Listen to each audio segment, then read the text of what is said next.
প্রিয় দেশবাসী, আসসালামু আলাইকুম রহমতুল্লাহ।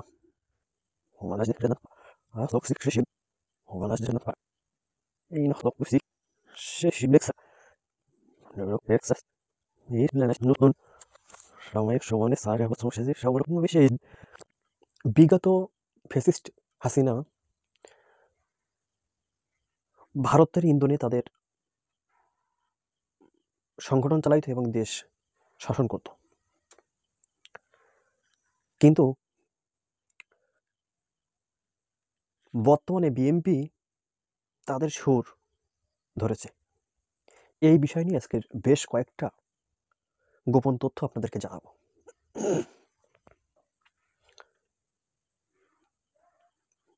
দেখেন, আপনারা অবশ্যই জানেন যে মির্জা ফখরুল ইসলাম আলমগীর আওয়ামী লীগকে ভরসা দিছে যে তাদের যত নেতাকর্মী বাংলাদেশে আছে তাদেরকে সংরক্ষিত করবে, তাদেরকে সুন্দর স্থানে রাখবে এবং তাদের পাশে থাকবে।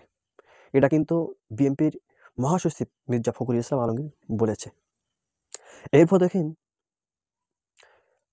বিগত 15টি বছর এদেশের মানুষ কত নির্যাতিত, কত নিপীড়ন, কত চাঁদাবাজ, কতই না গুম এদেশের মানুষ ভোগ করছে কিংবা সইছে।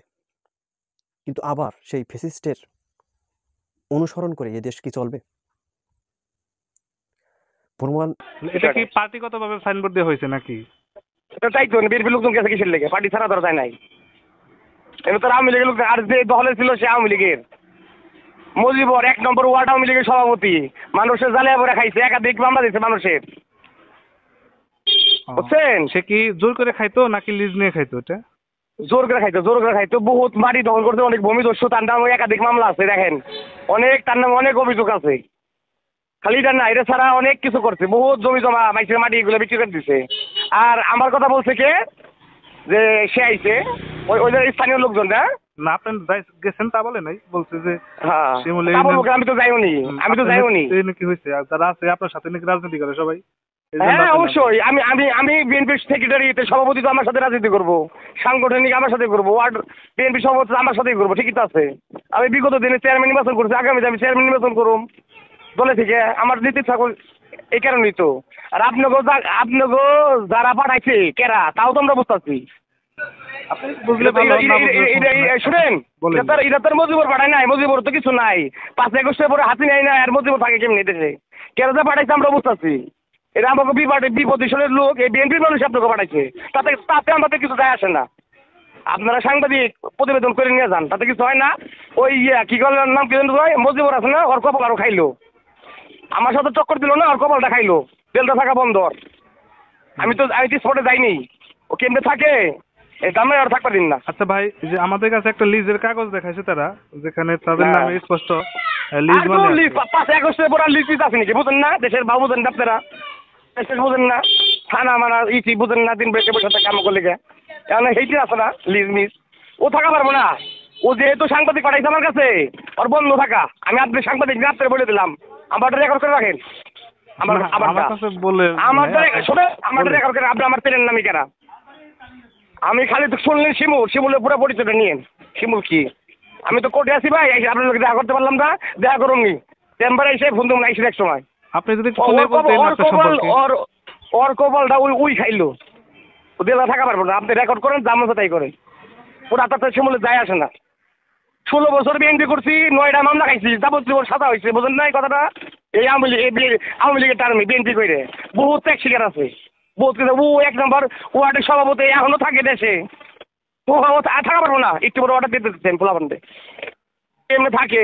আর ওরা যারা ওই বিএনপির দালালরা, যারা 16 বছর করছে আওয়ামী লীগের সাথে মিলে বিএনপির দালালি করতেছে, দালাল ছুটাইতেছেন বেশ কয়েকজন। আজকে এখানে বিএনপির যে বিক্ষোভ কর্মসূচি ছিল, তাদের কর্মসূচি চলতেছিল, কিন্তু তাদের কিছু বিক্ষুব্ধ উচ্ছৃঙ্খল কর্মী তাদের দৌড়ে মোড়ে আমাদের দায়িত্বরত পুলিশের উপর হঠাৎ করে আক্রমণ করে এবং পুলিশকে আহত করে। দায়িত্বরত পুলিশের মোটরসাইকেল আগুন ধরিয়ে দেয়, যার ফলে আমরা তাদেরকে শান্তিপূর্ণভাবে সেখান থেকে আমরা সরিয়ে দিই এবং যারা এই ধরনের কর্মকাণ্ডের সাথে যুক্ত ছিল তাদের বেশ কয়েকজন ইতিমধ্যে গ্রেপ্তার করা হয়েছে এবং আরও যারা জড়িত রয়েছে তাদেরকে আমরা অবশ্যই শীঘ্রই আইনের আওতায় নিয়ে আসবো। আগে তো ওনাকে ক্ষমতায় আসতে হবে, জনগণ তাদেরকে ক্ষমতায় যদি আসতে না দেয় আওয়ামী লীগের মামলা কোথা থেকে উঠাবে? ইন্ডিয়া আওয়ামী লীগকে নিয়ে খেলছে, আওয়ামী লীগকে ভর করে তারা বাংলাদেশের মানুষের উপরে খবরদারি করেছে। এখন যেহেতু আওয়ামী লীগ নেই, এখন বিএনপির উপরে তারা ভর করতেছে। মির্জা ফখরুলের বক্তব্য এটাই পরিষ্কার যে আওয়ামী লীগের মামলাগুলো উঠাই নেওয়া হবে। যারা জনগণকে হত্যা করেছে, এই যে 1400 তাজা প্রাণকে যারা কেড়ে নিয়েছে, যারা আয়নাঘর সৃষ্টি করেছে, যারা ক্রস ফায়ার গুম করেছে, এদের কোনো ক্ষমা নাই, এদেরকে ক্ষমার কোনো সুযোগই নাই।